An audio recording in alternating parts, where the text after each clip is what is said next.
Assalamualaikum warahmatullahi wabarakatuh.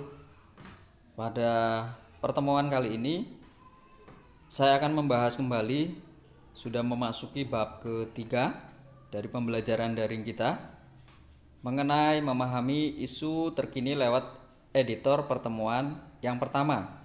Babnya sudah memasuki yang ketiga, tetapi pada materi memahami isu terkini lewat editor ini masuk ke pertemuan pertama.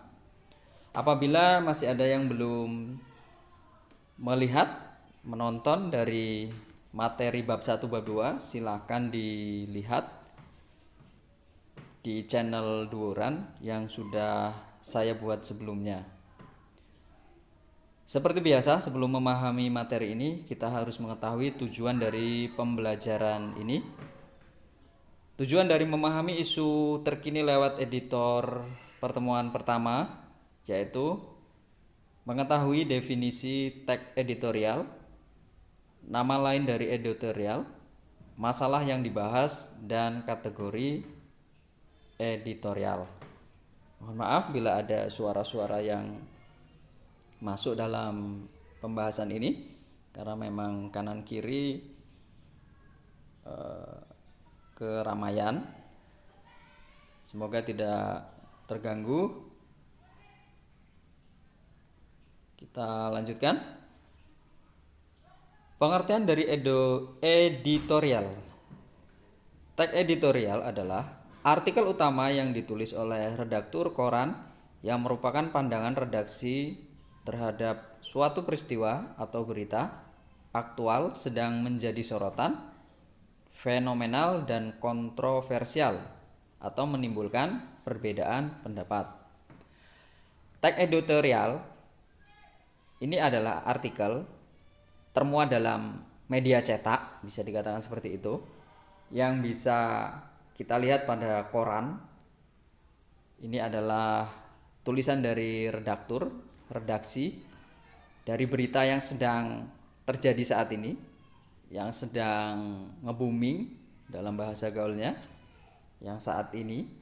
Kemudian fenomenal bisa juga, atau kontroversial, menimbulkan sebuah perbedaan pendapat, kontroversi. Tag editorial, saya kurang fasih melafalkannya, diulang lagi. Teks editorial ada yang menyebutnya sebagai tajuk rencana. Teks editorial dapat diasumsikan sebagai sikap institusi media massa terhadap peristiwa yang dibahas. Nama lain dari editorial itu banyak. Maksudnya seperti itu.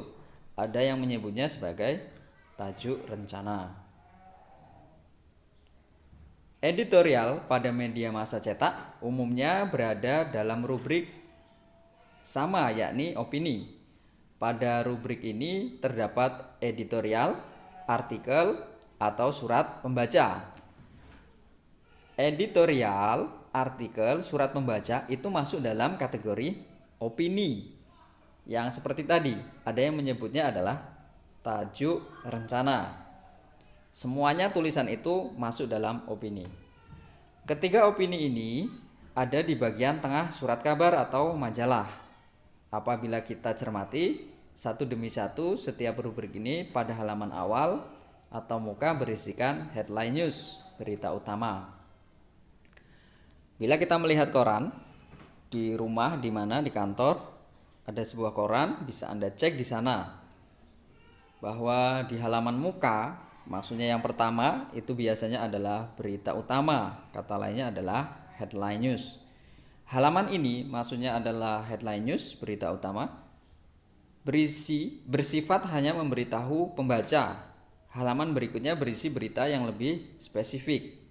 Misalnya berita berkaitan dengan tempat kejadian, kemudian berita luar negeri, setelah itu baru opini. Yang pertama adalah headline, kemudian berita yang lebih spesifik, dikatakan seperti itu, baru kemudian menyusul opini. Mengapa susunannya dibuat demikian? Alasannya agar pembaca tidak dihadapkan pada bacaan yang serius. Dirasa telah memiliki wawasan yang cukup mengenai berita hari itu. Maka pembaca akan lebih mampu memahaminya apabila dilanjutkan dengan membaca opini. Permasalahan yang dibahas dalam teks editorial merupakan permasalahan yang berkaitan dengan peristiwa, berita yang sedang hangat dibicarakan, aktual, fenomenal, kontroversial. Yang sudah dijelaskan di depan tadi. Jadi opini ini adalah letaknya di tengah, karena yang pertama halaman pada media cetak itu adalah headline news, kemudian berita spesifik, baru disusul dengan opini.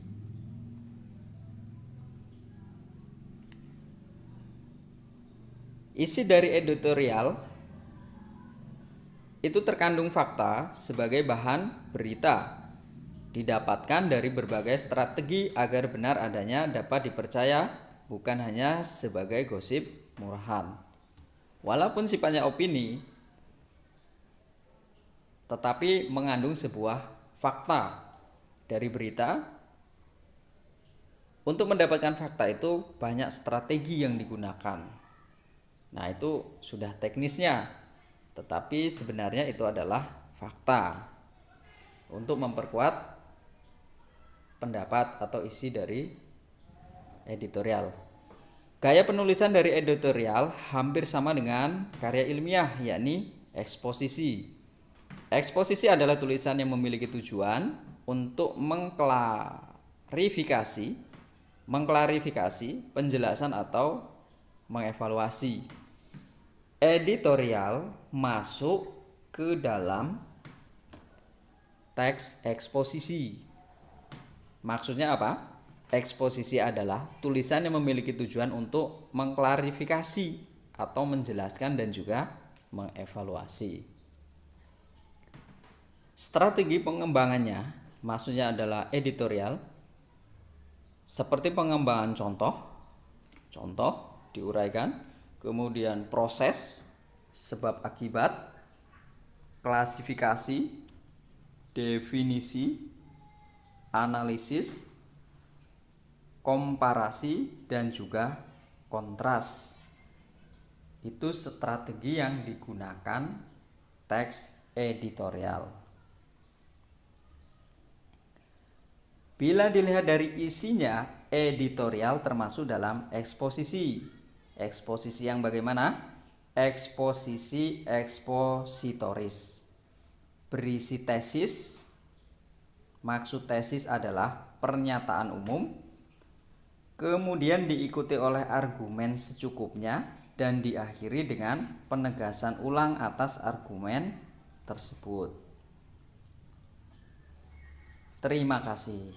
Sudah pada penghujung, diingatkan kembali agar lebih jelasnya nanti bisa dilihat juga di website ranikidia.com yang akan di-upload di sana. Bila penjelasan saya kurang jelas, terlalu cepat, bisa dilihat di website tersebut. Bisa juga melalui komentar yang tersedia di channel YouTube Duuran ini. Semoga bermanfaat. Saya akhiri. Wassalamualaikum warahmatullahi wabarakatuh.